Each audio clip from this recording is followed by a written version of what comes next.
What's going on, guys? Welcome back to my channel. My name is Chaos Pro for those that are new, and today we are going to be giving you 4 awesome decks to try on day 1 for the brand new card Elsa Bloodstone. This card is the brand new card that is coming out tonight, and for those that really want to try some really awesome top tier decks, these are the decks that I've created that are going to be just so solid in the next upcoming meta.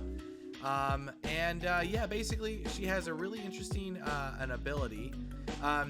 It says right here, if you play another card to fill a location, give it +3. This is not an ongoing, and this is not an on reveal. Basically, this is just a normal text card where you play this, and every time you fill a lane, the last card filled is going to receive +3. So pretty much if you fill 2 locations at the same time, they're both going to get +3. And that's pretty cool because this actually has some really good combo potential for a lot of interesting plays. And I've gone ahead and created some pretty interesting decks. So this is the first one.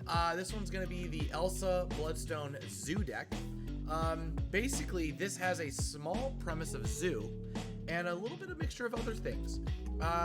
Notingly that Ant-Man, Bast, Nightcrawler, and Squirrel Girl are the 1 costs in the deck. You have cards like Mojo, Mysterio, and Dazzler to help fill in those lanes and to create a lot more power in those lanes for an extra engine. Basically, you have armor there to protect those 1 costs as well. But the interesting thing about this deck is that you have cards like Nightcrawler and Jeff, which really help out, basically in the sense of filling in a lane and then being able to move them out of the way, so that cards like Elsa Bloodstone, obviously, you know, can create more +3s. This deck's, I think, going to be really great, and I can't wait to try it. I might be taking Bast out and might put America Chavez in it. I'm not sure yet. America Chavez right now is kind of helping.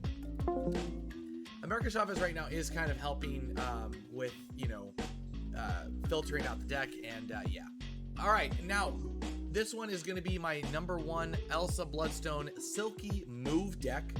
This one kind of takes the premise of the Silky Smooth decks, and you add basically Elsa Bloodstone. Right now in the current meta, the Silky, you know, Move decks right now are already just so absolutely strong in the metagame. And now that you have Elsa Bloodstone, you're going to be able to put in a lot more things into lanes, giving them more power with +3. You can have possibly an 8-powered Silk. You can have even Mysterio's getting an additional bonus. You can have cards like Hitmonkey just getting already a +3 to their card on top of their boosts.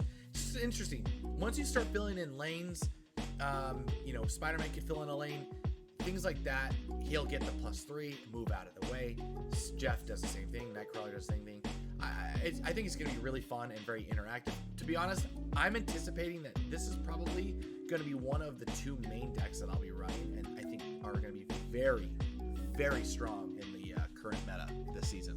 All right, now we have a Elsa Bloodstone Sera control. This one is also going to be on the top of my list for cards that I want to be playing. Right now, Mobius is kind of running around, so it's going to be kind of hard to pull off a Sera deck. But if you're lucky enough to not have to play against a Mobius, this deck can do really well. Basically, the normal premise of this is that you have Kitty Pryde and Angela can possibly get boosted and bumped up by Elsa Bloodstone. Basically, playing those Kitty Prydes out, she'll get really big.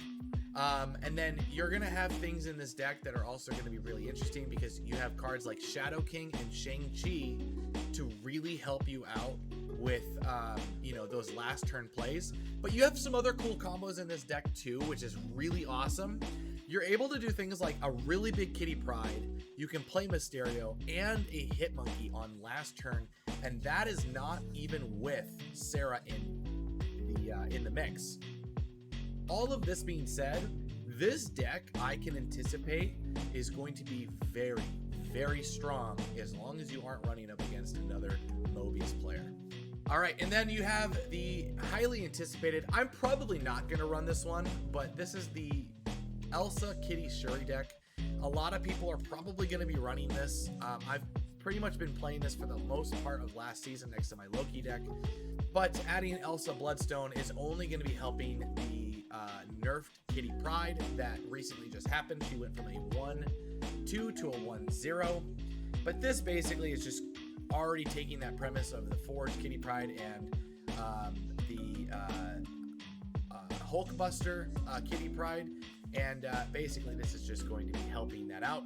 You can still do that combo, by the way. If you want to take out a card like Mobius or a card like, you know, Jeff, you can do that and basically put the Hulkbuster back in and allowing the Kitty Pryde to get even bigger amounts of power. With that being said, guys, these were the decks that I'm going to be pretty much looking into running in the first couple of days. You're probably going to see a couple of these on the ladder. With that being said, guys, I'm going to get going. If you guys can, please don't forget to like, subscribe. I hope these decks are helpful, and I will be leaving the deck codes in the description. If you need to grab them, go ahead.